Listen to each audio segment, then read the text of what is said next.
Coucou les amis, c'est Sandra. J'espère que vous allez bien aujourd'hui. J'espère que vous êtes en pleine forme. J'espère que vous avez mangé votre crapaud matinal, que vous avez fait cette chose difficile, challengeante, motivante, qui vous prouve que vous êtes un warrior et qui va vous aider à accomplir tout ce que vous avez à accomplir aujourd'hui et puis dans votre vie, tout ce que vous avez à accomplir pour aller vers votre objectif et faire de votre vie quelque chose de plaisant, votre œuvre d'art. Je me présente pour ceux qui ne me connaissent pas, je suis Sandra Ganneval, je suis écrivaine indépendante et sur cette chaîne, eh bien, je partage avec vous ce que j'ai envie de partager. Je vous invite à découvrir mes écrits qui sont tous sur la plateforme Amazon. Je fais des expériences littéraires. J'écris ce que j'ai envie d'écrire. J'écris beaucoup pour moi, en fait, et puis pour ceux à qui mon écriture plaît. J'ai fait des formations, donc si ça vous intéresse, eh bien, vous pouvez découvrir mes formations. Elles sont juste en dessous de cette vidéo. Il y a les liens vers des masterclass, vers des formations, des ateliers. Tout ça c'est gratuit, donc si ça vous intéresse, profitez-en. Et puis, troisième chose, je travaille comme coach. J'accompagne des personnes qui souffrent de troubles du comportement alimentaire, d'obésité, et qui ont envie d'être accompagnées pour se sortir de ces problématiques, ou des personnes qui cherchent à perdre ou à prendre du poids et qui ont repéré qu'elles avaient vraiment un lien particulier à la nourriture. Donc n'hésitez pas à me contacter, vous avez mon mail juste en dessous de la vidéo. C'était la page promo. Aujourd'hui, j'ai envie de vous parler du sens de la vie. Vaste question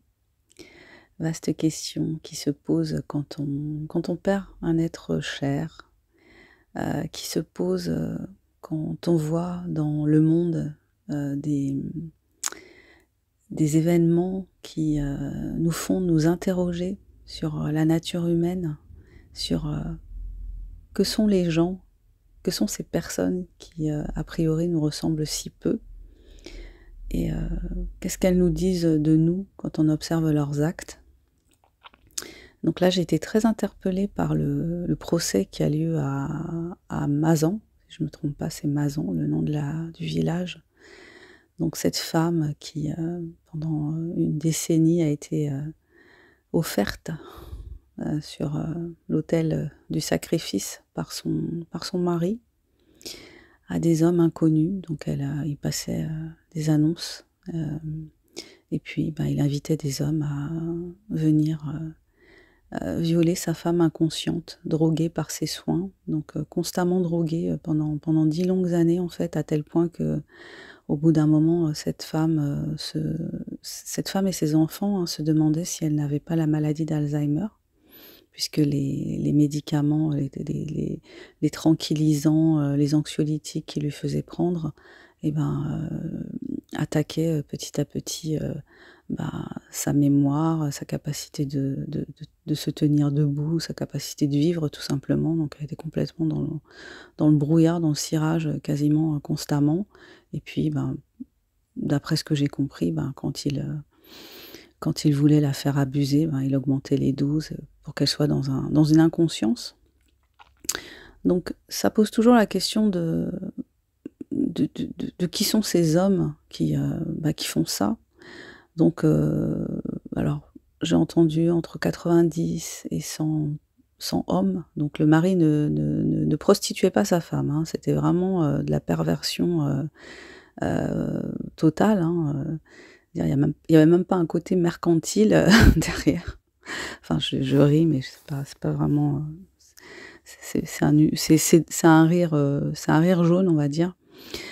Ouais, donc vraiment la perversion jusqu'au bout. En plus, apparemment, enfin, c'est pas apparemment, hein, mais sans protection. Donc elle a attrapé des maladies sexuellement transmissibles dont elle ne comprenait pas la provenance, évidemment. Donc c'est super glauque, hein, c'est vraiment très, très, très glauque. Les clients, eh bien, je sais même pas comment les appeler, ces types. Eh bien, c'était monsieur tout le monde, en fait. Ça va du pompier aux chauffeurs aux chauffeurs poids lourds, enfin voilà, toutes, toutes les catégories, socio-professionnelles, étaient représentées. L'absence de scrupules, je sais pas, donc moi ce que j'ai lu, c'est que, ben, quand les hommes arrivaient, ils avaient un protocole à suivre, hein. Donc le mari leur demandait de se déshabiller dans la cuisine, d'avoir les ongles propres, enfin bon, c'est, voilà. Et ce qui m'a choquée également, c'est, ben, la défense, donc les hommes qui ont été, reconnus, comme agresseurs, et bien, ils sont défendus évidemment par des avocats. Et puis un avocat récemment et qui positionnait le viol en fait comme, bah, en fait ces hommes n'ont pas violé parce que, ils savaient pas qui violait en quelque sorte, ou ils ne voulaient pas violer, enfin des propos, vraiment, très très ambigus, très malsains. Et ça m'a rappelé un sketch de Coluche, hem, où, bah, il parle du viol d'une femme, qui s'appelle Monique, dans mon souvenir.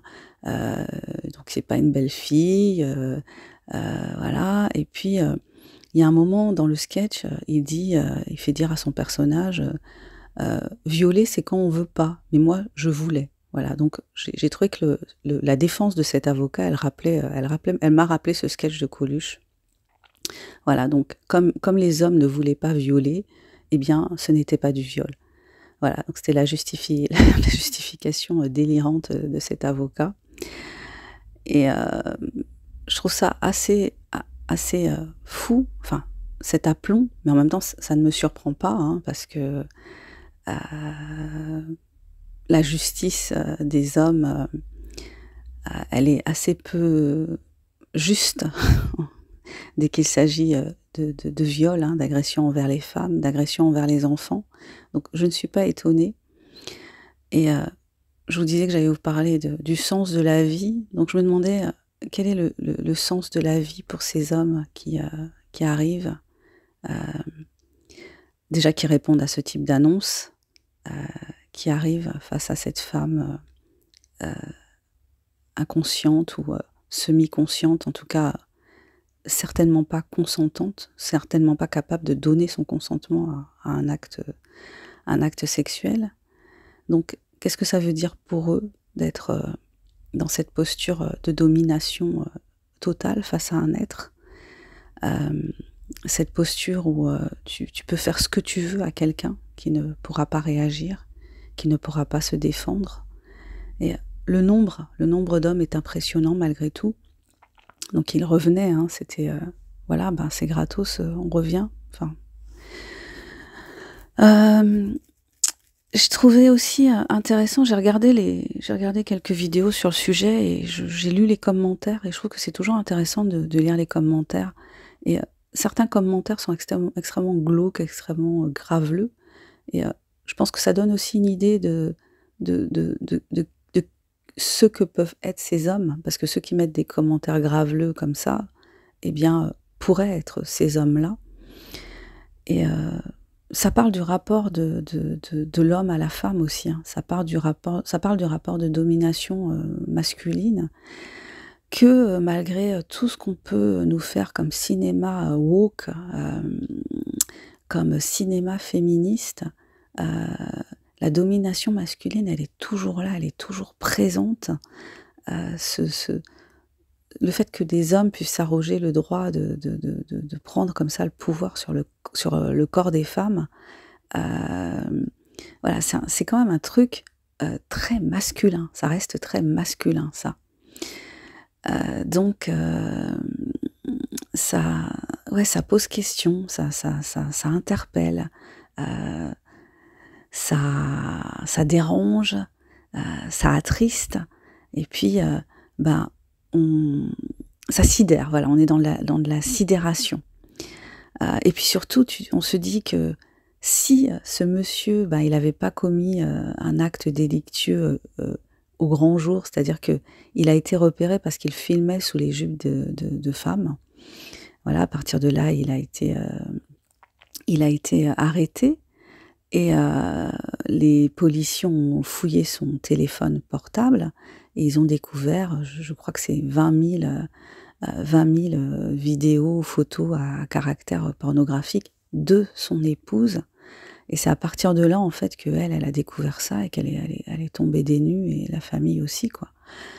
Donc, ça pose la question, comme j'en ai parlé dans un post que j'avais terminé de lire, Eichmann à Jérusalem de Hannah Arendt, ça pose la question de la banalité du mal, c'est-à-dire qu'on est on est entouré par le mal, on est nous-mêmes une part du mal contre laquelle on lutte, hein. Je ne sais pas si vous connaissez cette expression, chaque matin, enfin c'est pas tout à fait ça, mais quel loup est-ce que tu nourris chaque jour? Est-ce que tu nourris le loup de la bonté ou est-ce que tu nourris le loup de la méchanceté? Et donc nous, chaque jour, on a ce libre arbitre que dans la religion on dit qu'on nous a donné, que Dieu nous a donné ce libre arbitre de faire un choix entre quel loup je vais nourrir? Est-ce que je vais être une personne mauvaise entre guillemets ou une personne bonne entre guillemets? Voilà, sachant qu'après en fonction du milieu dans lequel on vit, la notion de bon et de mauvais peut avoir une certaine relativité. Mais je crois que bon, les principaux interdits concernent tous les peuples, hein, tu ne tueras point, tu ne convoiteras pas la femme de ton voisin. Je sais plus, hein, mais bon, vous voyez ce que je veux dire. Donc, la transgression totale dans ces actes pervers et le sens de ce monde, le sens de notre vie, je trouve que ça interpelle là-dessus et que ça fait se demander pourquoi nous sommes sur cette terre, pourquoi ces gens-là sont sur cette terre et qu'est-ce qu'ils y font, quelles sont ces interactions que nous avons avec eux, donc pas directes, mais là c'est juste que on voit, on entend, on ressent dans sa chair, parce que on s'identifie à cette femme et à ses souffrances. Et la question du pourquoi, du qu'est-ce que c'est qu'être, qu'est-ce que c'est que vivre en fait, c'est quoi vivre, et est-ce que cette femme, je sais pas, moi je cherche toujours des explications que je ne trouve pas, hein, quand il y a une violence comme ça qui est exercée sur une personne innocente. Voilà, la violence exercée contre les bébés, contre les enfants, contre les femmes aussi. Voilà, ça peut être des femmes, ça peut être des hommes, hein, mais voilà, des gens qui ne sont pas en capacité de se défendre. Donc, je me pose la question toujours de la réincarnation. Est-ce que c'est un choix qu'on aurait fait? On cherche une explication, hein, on n'aime pas en fait qu'il n'y ait pas de sens. Voilà, je parle du sens de la vie, mais ce que nous n'aimons pas, nous les humains, c'est qu'il n'y ait pas de sens. Donc peut-être que notre vie n'a aucun sens. Peut-être qu'on est juste là à un instant T, et puis on disparaîtra à un instant T, il ne restera plus rien de nous.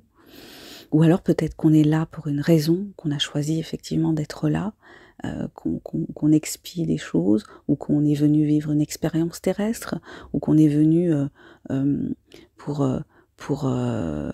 ouais, je sais pas, pour réparer quelque chose, pour créer quelque chose, je ne sais pas, ça reste quand même mystérieux.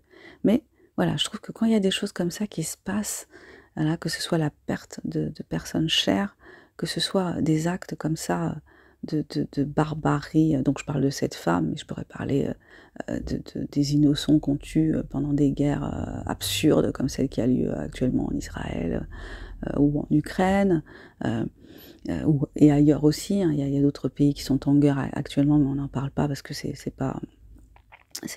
les médias ont décidé que c'était pas des sujets, mais voilà, l'absurdité de notre vie et le sens ou le non-sens que notre vie a. Voilà, je trouve que c'est un sujet qui est toujours intéressant, qui est toujours passionnant, et puis qui va toujours nous revenir un moment dans la figure, voilà, ne serait-ce que du fait de notre existence même, ou bien si on a des enfants et qu'on les accompagne dans leur vie, et puis qu'on les accompagne, qu'on les aide à grandir, et ben, à un moment donné, on est confronté à, pour eux, une recherche de sens et peut-être une absence de sens. Et à nous-mêmes, on est en quête de sens. Donc, c'est pas vraiment évident de faire face à des êtres en devenir qui sont en quête de sens. Voilà, ben écoutez, c'était ça que j'avais envie de partager avec vous aujourd'hui. Et puis, ben, ça y est, j'ai terminé mon roman Les Comploteuses, hein, vraiment fini. Bon, il y aura des relectures à faire, mais voilà, il va bientôt partir en correction. Donc, je pense vraiment que vous pourrez l'avoir entre vos mains ou en lecture numérique avant la fin de l'année. Enfin, je croise les doigts pour ça. On verra, on verra. Ok, ben, je vous embrasse. Je vous souhaite une excellente journée. Et puis, ben, si ça fait écho en vous, ce questionnement sur le sens de la vie, ben, n'hésitez pas à me laisser un petit commentaire. Abonnez-vous si ça vous dit, si ce que je partage sur cette chaîne vous parle, ben, abonnez-vous. Je vous dis à bientôt. Bye bye.